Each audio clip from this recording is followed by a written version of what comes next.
I moved into my Granny Moray's house, 21 years after she died. It had been sitting empty the whole time. Family talked about selling it, though no one ever did. When I unlocked the door, it didn't feel abandoned. It felt paused. Dust settled where it wanted. Light faded things slowly. Time moved through it without asking permission. It sat like a museum, untouched by time. Dishes in the cupboards, her coat hanging by the door, a stack of old mail no one had bothered to sort. The air had that same quiet warmth I remembered as a kid, a bit stale after all this time, but familiar, like the house had been waiting. I hadn't been back since I was 11. Not since she died. I remembered the kitchen the most, sitting on the floor while she cooked her amazing meals, watching her move around like she had all the time in the world. And the phone. Cream, delicate flowers, rotary. There were a few cracks that looked like lightning struck it one too many times. I used to run my thumb over it while I listened to my granny talk, getting lost in her voice. The rare moments I had reason to use the phone, I'd spin the dial too fast, hurt my finger, and she'd say, "Don't rush it, love. The phone knows when you're impatient." It had always been there, on the little table by the wall. Always. So, when I walked into the kitchen, I noticed it was missing immediately. The space was empty, just a circle in the dust where something used to sit. I stood there longer than I should have, finding it curious that of all the things still in that house, it made no sense that it alone would be gone. I spent the next few days searching the house from top to bottom, but nothing. So, I went looking for something similar to replace it. 3 weeks I searched day and night. France, Italy, then Germany. Little antique shops tucked between cafes and apartments, all of them smelling like dust, old paper, and something faintly sweet I could never quite place. Shelves packed too tightly with things that used to matter to someone. Watches that no longer ticked, chipped porcelain, stacks of photographs with faces no one alive could name. I picked up a lot of phones. None of them felt right. Some were too clean. Some had been restored into something they never were. Some just felt empty, like props pretending to be memories. And then, a tiny shop in Quedlinburg, barely wider than a hallway. Bells on the door that didn't ring so much as rattle, like they were 300 years old and ready to retire. There it was. Same shape, same colour, same little cracks. When I lifted the receiver, it had weight to it, real weight, not plastic pretending to be something else. I turned it over slowly, running my thumb along the largest crack.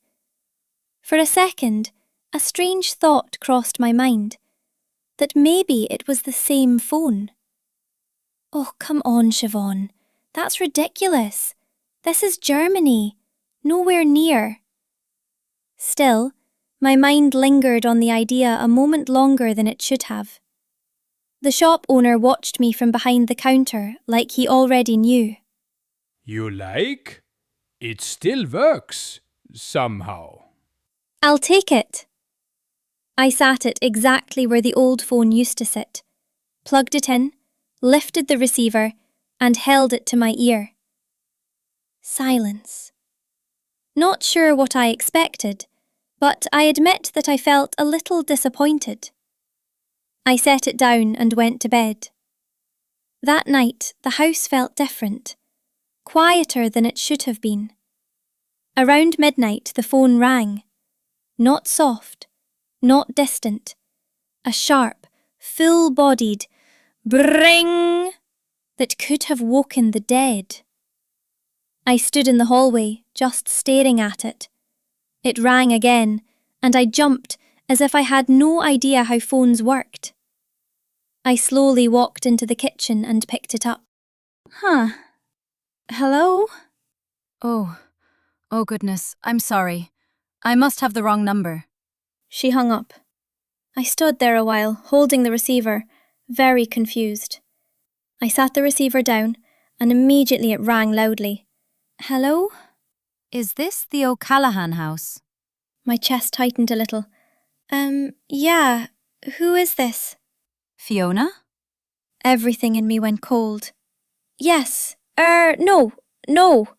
Siobhan. Ah, my sweet little Siobhan. Who is this? You sound familiar. I don't think you would believe me. I fell asleep on the stool next to the phone, waiting in hope.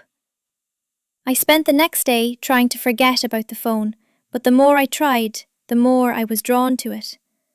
To my delight, bring came blaring from the kitchen the next night, and the night after that.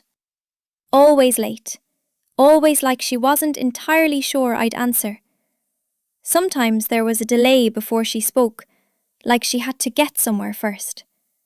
Once, in the middle of a sentence, she stopped and said, Hold on, someone's passing through. I didn't ask what that meant. So, how do you know this number? It used to be mine. When? Oh, a long time ago now, love. That's not really an answer. A small sound came through the line, a sad sigh. Then something in my chest shifted.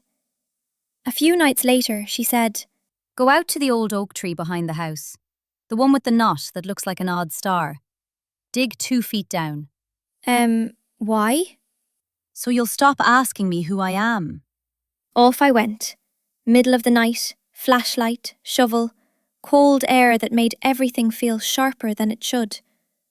The tree was still there, same crooked branches, same star knot, same weird vibe. So I started digging. The ground was hard, packed down. For a while, nothing. Then the shovel hit something solid. I dropped to my knees and cleared it with my hands. A metal box, rusted at the edges. Inside, letters, a small leather diary, and a locket. I opened it. A tiny faded picture inside. A little girl with dark hair, and that same curious expression I'd seen my whole life. I'd seen that exact photo before.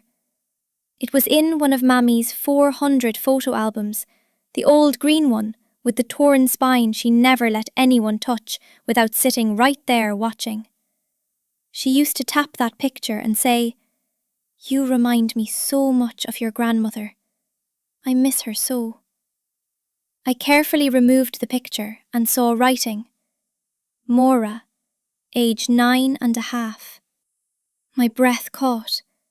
The dirt around where the box had been buried was untouched. No footprints, no sign anyone had been there in decades. It was hers. There was no other explanation. I heard the phone ringing as I was walking back up the path. I ran. Then I hesitated, picking it up slowly. Granny? But you're dead. Oh, no, I mean... Oh, for goodness sakes, don't say it like that. I can't be if I'm talking to you. Now, can I? I sank down onto the floor. You are dead, though. Right? Well, sort of. I don't understand. This must be a dream. How? I was curious. Dialed my old number. You answered, and here we are. We talked for days after that. Me, back in a house that remembered more than it should, listening to a voice that shouldn't exist through a phone that was never meant to ring again.